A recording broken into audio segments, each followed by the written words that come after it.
Dans la précédente vidéo D'où vient l'électricité que je consomme, nous avons constaté que diversifier nos modes de production d'électricité était important, mais qu'il était également essentiel de diminuer nos consommations. Alors diminuer nos consommations, oui, mais comment faire et comment avoir un réel impact sur les consommations globales d'électricité de notre territoire? La première étape est d'abord d'identifier les différents secteurs de consommation d'électricité. Et sur l'agglomération de Saint-Brieuc, ce sont les logements et les petits locaux professionnels qui sont les plus gros consommateurs d'électricité avec 58% des consommations.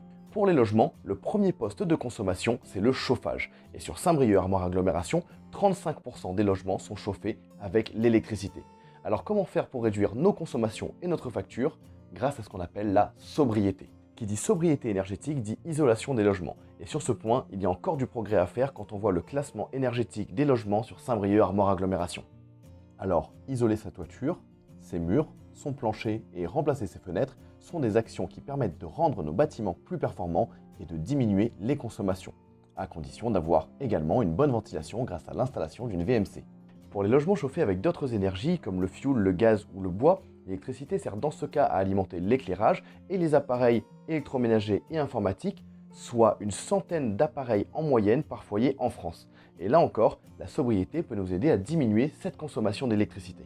En évitant les consommations inutiles, comme les lumières allumées quand il fait jour ou les appareils électroniques en veille, ou alors en remplaçant certains appareils consommant de l'électricité par des alternatives mécaniques, comme le batteur manuel ou le balai à la place de l'aspirateur. Et pour toutes les consommations nécessaires, on misera sur l'efficacité en choisissant des appareils plus performants ou en utilisant des modes économes. Tous ces gestes nous permettront d'être sobres et efficaces. Pour réussir le grand défi de la transition énergétique, il faut retenir qu'un équilibre entre production et consommation d'électricité est nécessaire. Une production plus locale et plus propre et des consommations réduites au maximum. Et sur ces deux points, nous avons tous un rôle à jouer. La première étape, c'est d'abord d'être bien informé. Et j'espère que c'est maintenant votre cas après avoir consulté nos 3 tutos.